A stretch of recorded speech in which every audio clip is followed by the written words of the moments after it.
Baik, selamat pagi semuanya. Selamat pagi, Pak. Untuk ketua kelasnya, Dio, apakah ada yang tidak hadir? Namanya Pak, dispend karena lomba. Oh. Ada yang OSIS juga. Oh iya.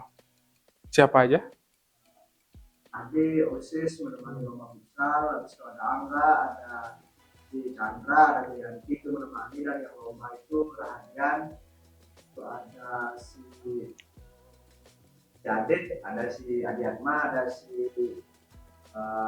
Regina yang lomba futsal. Baik. Banyak ya yang hadir ya. Nah, baik, seperti yang dikatakan oleh ketua kelas kita, Dio, karena banyak sekali teman-teman kita yang tidak hadir untuk pada hari ini. Baik, kita mulai dulu dengan doa. Baik, Dio, bisa dipimpin untuk doanya. Semuanya lebih berdoa mulai.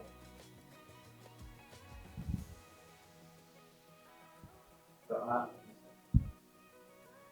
Baik, silakan duduk semuanya.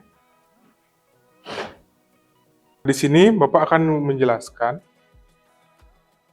pengantar dasar multimedia.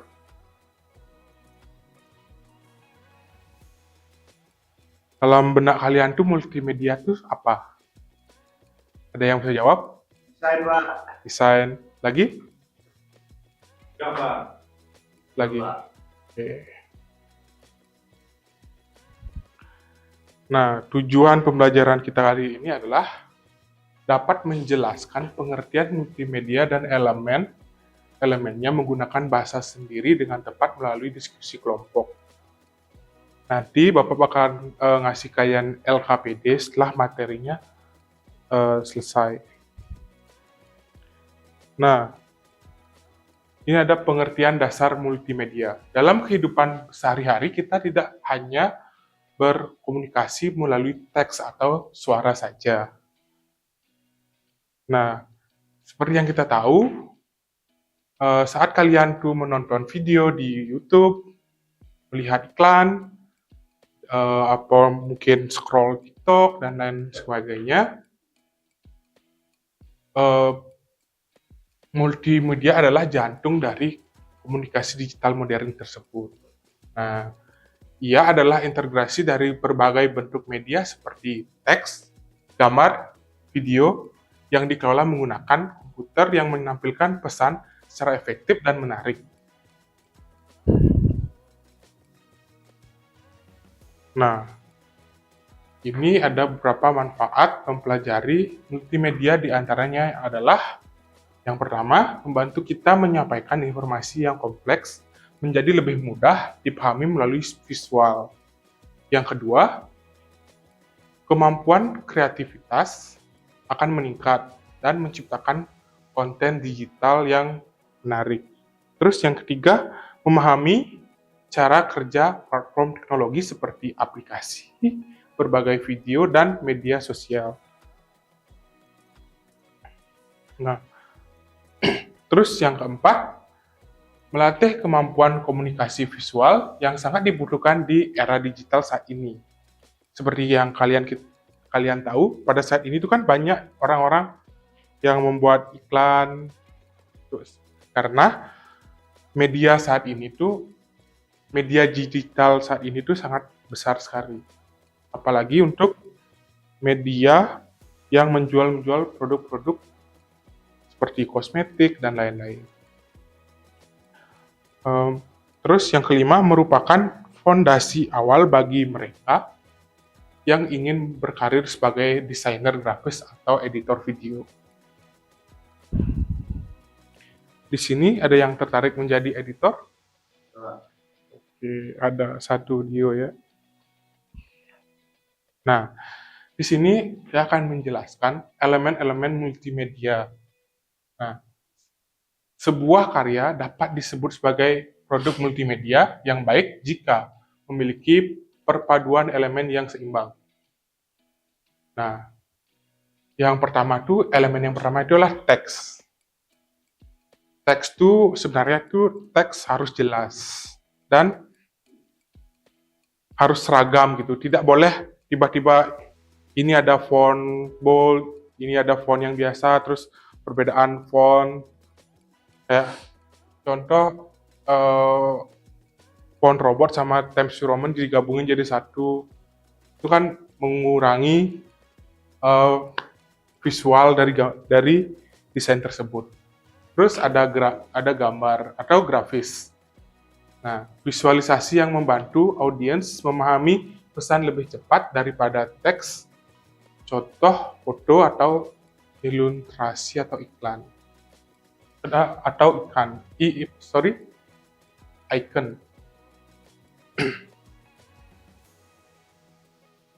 Gambar grafis itu seperti contoh ini, di sebelahnya bisa kita analogikan untuk contohnya.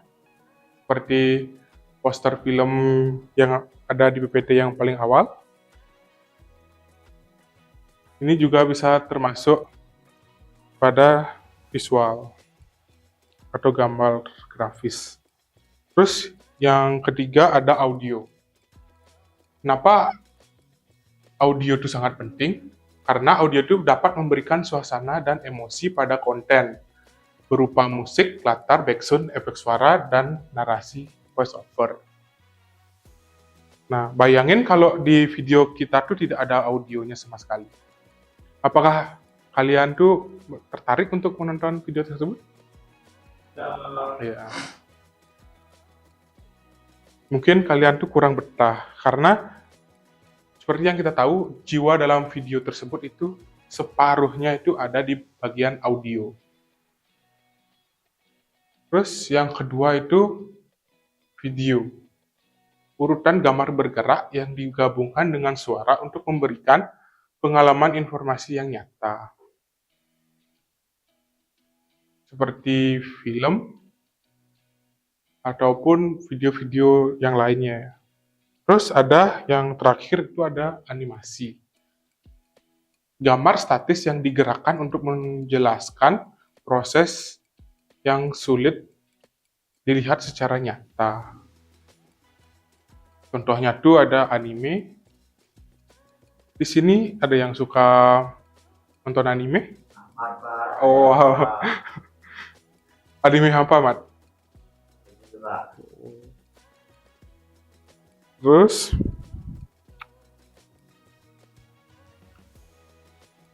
di sini juga ada langkah-langkah produksi konten atau algoritma multimedia. Nah, sama seperti membuat algoritma, Memproduksi konten multimedia memerlukan urutan atau langkah-langkah yang logis agar hasilnya maksimal. Yang pertama itu tahap perencanaan atau input. Menentukan tujuan konten. Nah, misalnya tujuan konten yang kalian buat itu seperti apa? Apakah konten promosi? Apakah konten edukasi? Atau yang lainnya? Terus yang kedua ada tahap pemrosesan. Nah, yang kedua nih ada tahap penyusunan storyboard. Urutan langkah-langkah atau adegan yang ditampilkan agar alurnya sistematis dan tidak berantakan. Nah, storyboard ini bertujuan sebagai panduan kita pada saat proses syuting itu yang mana scene mana yang harus kita terdahulukan lebih dahulu. Gitu. Untuk mempersingkat waktu, misalnya di tempat ini di kelas ini misalnya ada beberapa scene yang memerlukan adegannya itu di sana, beberapa adegannya dari satu tempat itu. Terus kita akan mengkelompokkan lewat storyboardnya itu, scene yang mana saja yang ada di tempat ini. Nah, itu bakalan diselesaikan dulu, baru kita lanjut ke scene yang lain, yang tempatnya beda. Bayangin kalau kalian tuh membuat film, terus scene-nya seperti ini. Tiba sekarang ke kampus, untuk scene-nya, nanti ke rumah lagi, untuk scene selanjutnya, terus lagi ke kampus, untuk scene kedua, terus lagi ke rumah, untuk scene ketiga. Kenapa? Nggak diurutin aja dulu, selesaiin dulu lah scene-scene yang dulu di kampus, baru kita ke rumah. Nanti itu lebih mengefisiensi waktu untuk proses pengerjaan.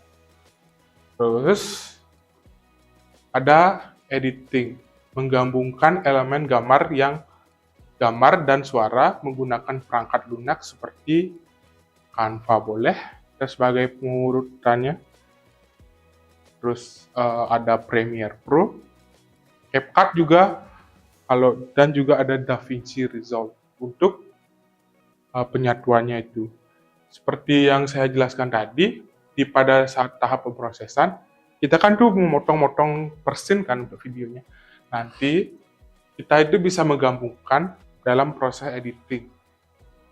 Bagaimana kita membuat video itu kelihatan seperti memang nyata gitu loh, nggak dibuat-buat.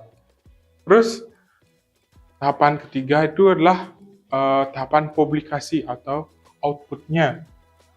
Konten siap dibagikan dan format yang bisa dilihat orang lain seperti video maupun poster digital. Kalau dalam bentuk film, itu kan outputnya ada dua. Yang pertama ada outputnya itu sebuah video, terus yang kedua adalah ada outputnya itu sebagai posternya. Nah, poster itu berfungsi sebagai alat promosi kita untuk mempromosikan film tersebut pada masyarakat umum, biar masyarakat tuh, oh ini ada film ini loh, mau nggak kita nonton ini. Terus untuk format videonya itu ada nanti sebagai trailernya, itu sebagai cuplikan kecil aja dari sebuah film yang kita buat. Terus prinsip-prinsip dasar multimedia yang baik.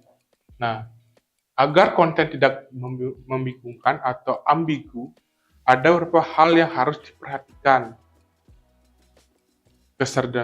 Kesederhanaan, jangan memasukkan terlalu banyak elemen dalam satu layar agar audiens tidak pusing. Terus konsistensi. Nah, gunakan jenis huruf, font, atau warna yang senada dari awal hingga akhir konten. Terus yang terakhir, ada alur yang jelas. Pastikan ada bagian pembukaan, isi, dan penutup yang jelas agar pesan yang tersampaikan dengan logis.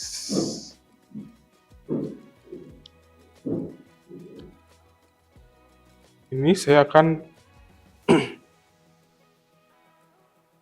memberikan beberapa contoh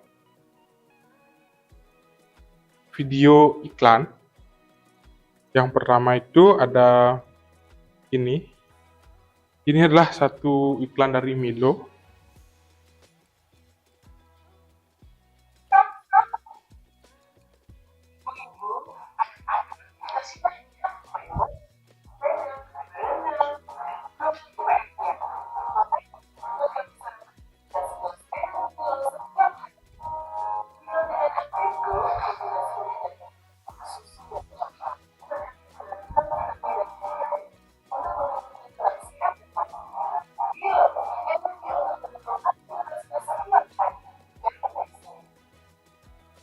Nah,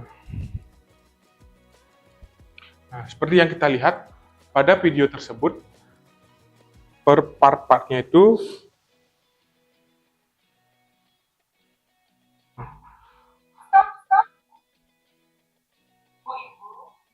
nanti setiap scene-nya itu saling berkaitan dan tujuannya itu sama ya, untuk mempromosikan sebuah yaitu ya produk berupa susu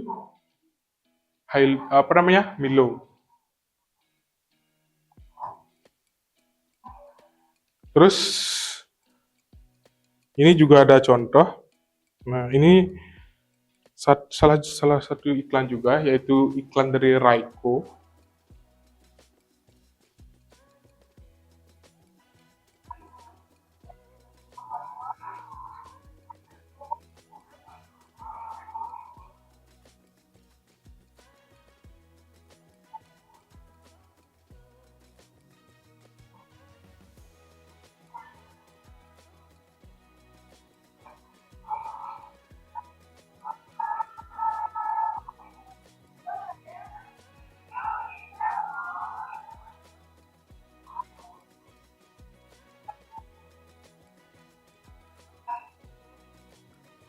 Oke, baik.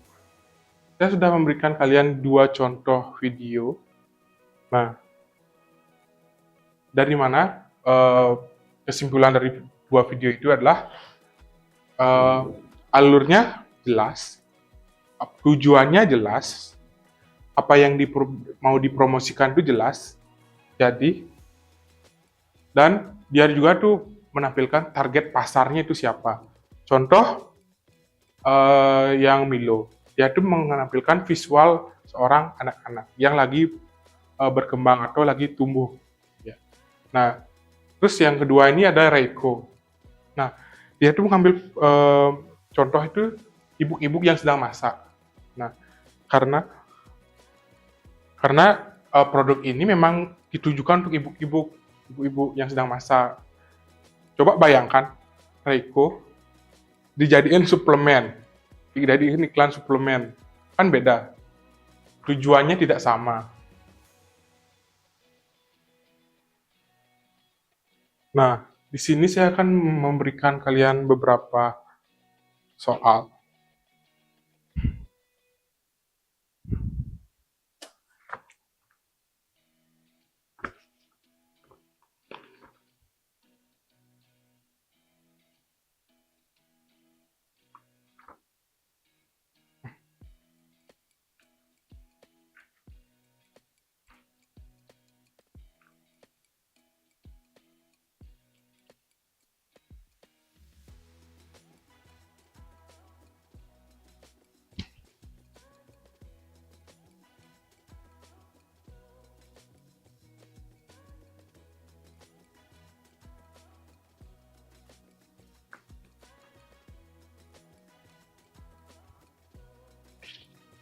Nah, di sini bakalan saya kasih kalian sebuah video dan nah, inilah contoh video iklan yang tidak efektif.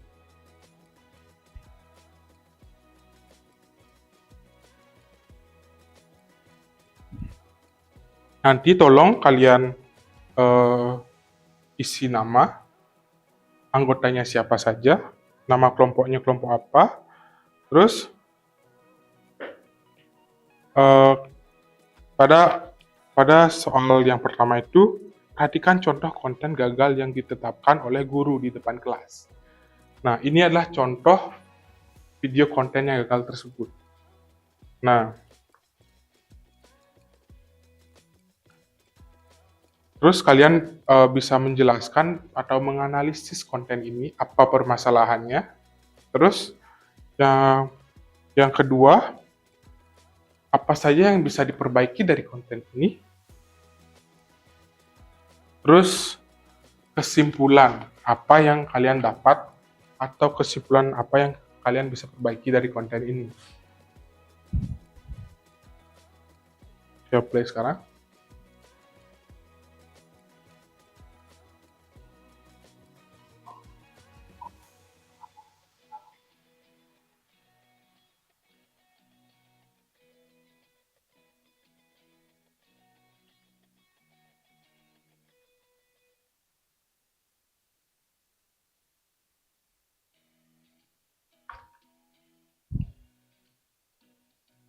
Nah, kelihatan kan? Udah kelihatan sekali perbedaan iklan yang bagus dengan yang kurang ya. Jadi contoh adalah ini iklan yang sangat kurang efektif. Alurnya itu kurang dan hal yang lainnya. Bisa kalian isi untuk soal-soalnya yang ada di LKPD. Analisis video ini, apakah kalian mau mengulang video ini atau tidak? Apa sudah cukup? Sudah?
Gimana semuanya? Apakah sudah selesai? Belum Pak. Enggak ini. Sudah. Oke. Ada lagi yang sudah? Apa? Apa?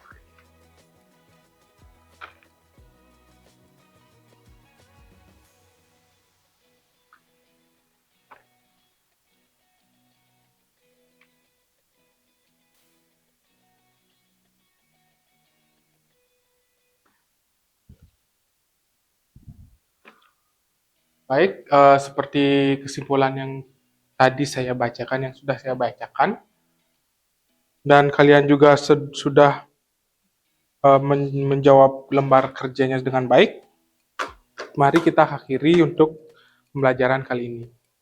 Baik, ketua kelas bisa memimpin doa untuk mengakhiri pertemuan kali ini. Semuanya berdiri. Berdoa. Mulai. Berdoa selesai. Baik, silakan duduk kembali. Baik, sekian materi dari saya. Sampai jumpa lagi minggu depan. Terima kasih Bapak.